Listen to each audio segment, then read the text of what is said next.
امام احمد بن حنبل 4 اماموں میں سے ایک امام، نام لکھے ہوئے آپ کے سامنے، چوتھے امام امام احمد بن حنبل رضی اللہ عنہ، ان کے پاس سوال آیا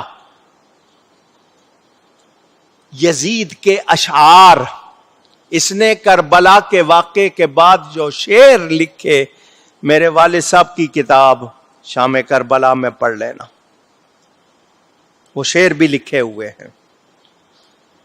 ان شعروں میں یزید پلید نے کیا کہا کہ کربلا میں نواسہ رسول کو قتل کروا کے میں نے اپنے ان بڑوں کا بدلہ لیا ہے جو میرے بڑے بدر میں مارے گئے تھے۔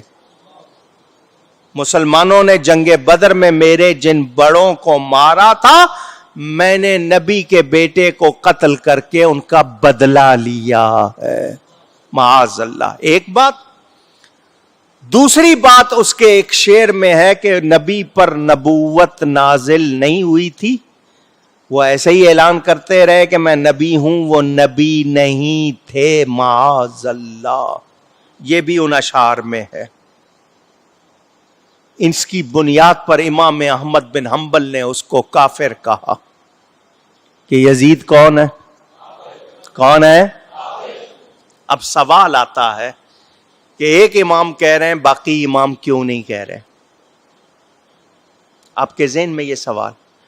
تو باقی اماموں نے یہ کہا کہ یہ شعر جو اس کے آئے ہیں کنفرم نہیں ہے کہ اس نے کہے ہیں،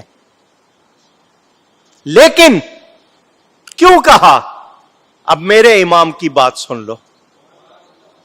میرے امام امام اعظم ابو حنیفہ رضی اللہ تعالی عنہ، ذرا سنو دھیان سے، وہ کہتے ہیں کافر کا لفظ اس کے گناہ سے کم ہے، اس کا گناہ زیادہ بڑا ہے۔ سمجھ آئی ہے بات؟ کہ کافر کہہ دینے سے ہماری تسلی نہیں ہوتی ہے، اس کا جرم بہت بڑا ہے، وہ لفظ نہیں ہے ہمارے پاس جو اس کو کہے۔